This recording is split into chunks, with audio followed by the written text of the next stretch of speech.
चलिए आज जानते हैं एपीजे अब्दुल कलाम की सफलता का राज। उन्होंने अपने जीवन में क्या क्या किया। तो अबुल पाकिर जैनुल्लाह अबद्दीन अब्दुल कलाम अथवा एपीजे अब्दुल कलाम दोनों इन्हीं का नाम है, जिनका जन्म 15 अक्टूबर 1931 में हुआ था और इनकी मृत्यु 27 जुलाई 2015 को हुई। जिन्हें मिसाइल मैन और जनता के राष्ट्रपति के नाम से जाना जाता है। भारतीय गणतंत्र के 11वें निर्वाचित राष्ट्रपति थे। वे भारत के पूर्व राष्ट्रपति, जाने माने वैज्ञानिक और अभियंता के रूप में विख्यात थे।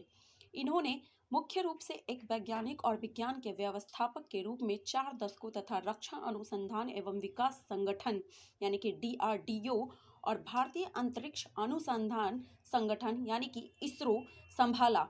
वह भारत के नागरिक अंतरिक्ष कार्यक्रम और सैन्य मिसाइल के विकास के प्रयासों में भी शामिल रहे। इन्हें बैलिस्टिक मिसाइल और प्रक्षेपण यान प्रौद्योगिकी के विकास के कार्यों के लिए भी भारत में मिसाइल मैन के रूप में जाना जाने लगा। इन्होंने 1974 में भारत द्वारा पहले मूल परमाणु परीक्षण के बाद से दूसरी बार 1998 में भारत के पोखरान द्वितीय परमाणु परीक्षण में एक निर्णायक संगठनात्मक, तकनीकी और राजनैतिक भूमिका निभाई। कलाम सत्तारूढ़ भारतीय जनता पार्टी व विपक्षी भारतीय राष्ट्रीय कांग्रेस दोनों के समर्थन के साथ 2002 में भारत के राष्ट्रपति चुने गए। 5 वर्ष की अवधि की सेवा के बाद वह शिक्षा, लेखन और सार्वजनिक सेवा के अपने नागरिक जीवन में लौट आए। इन्होंने भारत रत्न, भारत के सर्वोच्च नागरिक सम्मान सहित कई प्रतिष्ठित पुरस्कार भी प्राप्त किए। 15 अक्टूबर 1931 को धनुषकोडी गांव में यानी कि जो कि रामेश्वरम तमिलनाडु में पड़ता है, वहां पे एक मध्यम वर्ग मुस्लिम परिवार में इनका जन्म हुआ। अब्दुल कलाम के पिता का नाम जैनुल आबुद्दीन था। इनके पिता जैनुलाब्दीन ने न तो ज़्यादा पढ़े लिखे थे, न ही ज़्यादा पैसे वाले थे। इनके पिता मछुआरों को नाव किराए पर दिया करते थे। अब्दुल कलाम संयुक्त परिवार में रहते थे।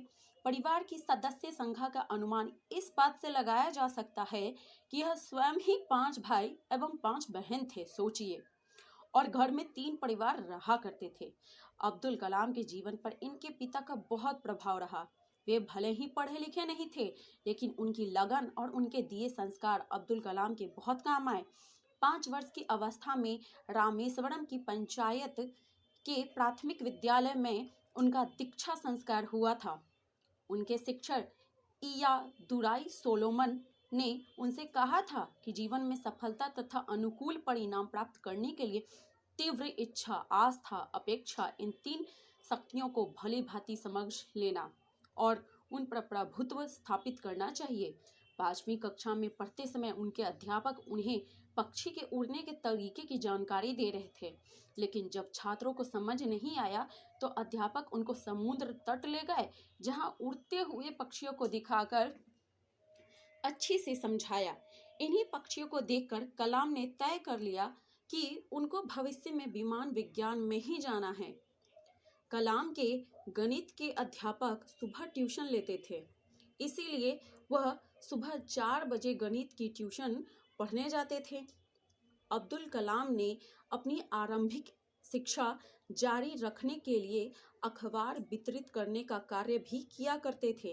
कलाम ने 1950 में मद्रास इंस्टीट्यूट ऑफ टेक्नोलॉजी से अंतरिक्ष विज्ञान में स्नातक की उपाधि प्राप्त की। स्नातक होने के बाद उन्होंने हावरक्राफ्ट परियोजना पर काम करने के लिए भारतीय रक्षा अनुसंधान एवं विकास संस्थान में प्रवेश किया।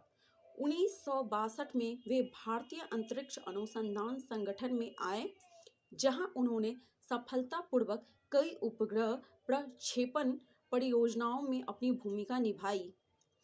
परियोजना निदेशक के रूप में भारत के पहले स्वदेशी उपग्रह प्रक्षेपण यान SLV-3 के निर्माण में महत्वपूर्ण भूमिका निभाई, जिसे जुलाई 1982 में रोहिणी उपग्रह सफलतापूर्वक अंतरिक्ष में प्रक्षेपित किया गया था। 1962 में वे भारतीय अंतरिक्ष अनुसंधान संगठन से जुड़े अब्दुल कलाम को परियोजना महानिदेशक के रूप में भारत का पहला स्वदेशी उपग्रह यानी SLV तृतीय प्रक्षेपास्त्र बनाने का श्रेय हासिल हुआ। 1980 में इन्होंने रोहिणी उपग्रह को पृथ्वी की कक्षा के निकट स्थापित किया था। इस प्रकार भारत भी अंतरराष्ट्रीय अंतरिक्ष क्लब का सदस्य बन गए। इसरो लॉन्च व्हीकल प्रोग्राम को परवान चढ़ाने का श्रेय भी इन्हें प्रदान किया जाता है। कलाम ने स्वदेशी लक्ष्य भेदी नियंत्रित प्रक्षेपास्त्र यानी कि गाइडेड मिसाइल्स को डिजाइन किया। इन्होंने अग्नि एवं पृथ्वी जैसे प्रक्षेपास्त्रों को स्वदेशी तकनीक से बनाया था। कलाम जुलाई 1992 से दिसंबर 1999 तक रक्षा मंत्री के विज्ञान के सलाहकार तथा सुरक्षा शोध और विकास विभाग के सचिव भी थे। उन्होंने रणनीतिक प्रक्षेपास्त्र प्रणाली का उपयोग आग्नेयास्त्रों के रूप में किया।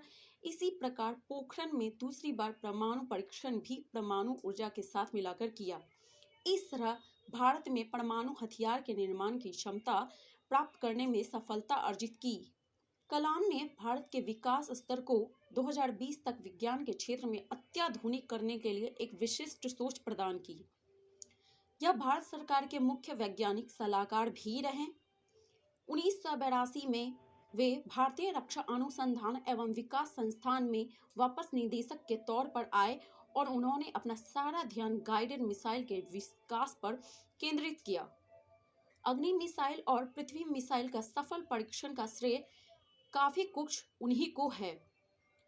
जुलाई 1992 में वे भारतीय रक्षा मंत्रालय में वैज्ञानिक सलाहकार नियुक्त हुए। उनकी देखरेख में भारत ने 1998 में पोखरण में अपना दूसरा सफल परमाणु परीक्षण किया और परमाणु शक्ति से संपन्न राष्ट्रों की सूची में शामिल हुआ। राष्ट्रपति निर्वाचित हुए थे। इन्हें भारतीय जनता पार्टी समर्थित एनडीए घटक दलों ने अपना उम्मीदवार बनाया था, जिसका वाम दलों के अलावा समस्त दलों ने समर्थन किया। 18 जुलाई 2002 को कलाम को 90% बहुमत द्वारा भारत का राष्ट्रपति चुना गया था और इन्हें 25 जुलाई 2002 को संसद भवन के अशोक कक्ष में राष्ट्रपति पद की शपथ दिलाई गई।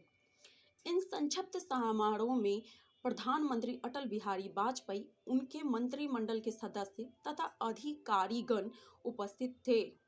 इनका कार्यकाल 25 जुलाई 2007 को समाप्त हुआ। अब्दुल कलाम व्यक्तिगत जिंदगी में बेहद अनुशासन प्रिय थे। यह शाकाहारी थे। इन्होंने अपनी जीवनी विंग्स ऑफ फायर भारतीय युवाओं को मार्गदर्शन प्रदान करने वाले अंदाज में लिखी है। इनकी दूसरी पुस्तक guiding souls dialogues of the purpose of life आत्मिक विचारों को उद्घाटित करती है। इन्होंने तमिल भाषा में कविताएं भी लिखी हैं। यह भी ज्ञात हुआ है कि दक्षिण कोरिया में इनकी पुस्तकों की काफ़ी मांग है और वहाँ इन्हें बहुत अधिक पसंद किया जाता है। यूं तो अब्दुल कलाम राजनीतिक क्षेत्र के व्यक्ति नहीं थे, लेकिन राष्ट्रवादी सोच और राष्ट्रपति बनने के बाद भारत की कल्याण संबंधी नीतियों के कारण इन्हें कुछ हद तक राजनीतिक दृष्टि से संपन्न माना जा सकता है।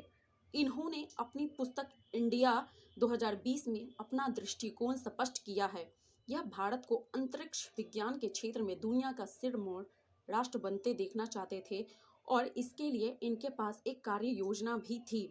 परमाणु हथियारों के क्षेत्र में यह भारत को सुपर पावर बनाने की बात सोचते रहते थे। वह विज्ञान के अन्य क्षेत्रों में भी तकनीकी विकास चाहते थे। कलाम का कहना था कि सॉफ्टवेयर का क्षेत्र सभी वर्जनाओं से मुक्त होना चाहिए ताकि अधिकाधिक लोग इसकी उपयोगिता से लाभान्वित हो सके। ऐसे में सूचना तकनीक का तीव्र गति से विकास हो सकेगा। वैसे इनके विचार शांति और हथियारों को लेकर विवादास्पद है।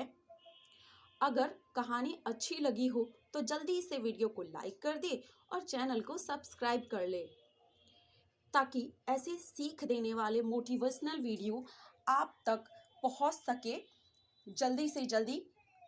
अगर आप नोटिफिकेशन बेल बटन को क्लिक करते हैं तो इससे नोटिफिकेशन मिलती है, अदरवाइज इस तरह की मोटिवेशनल स्टोरी आपसे छूट सकती है। तो मिलते हैं फिर नेक्स्ट वीडियो में, तब तक के लिए bye. Do subscribe and share.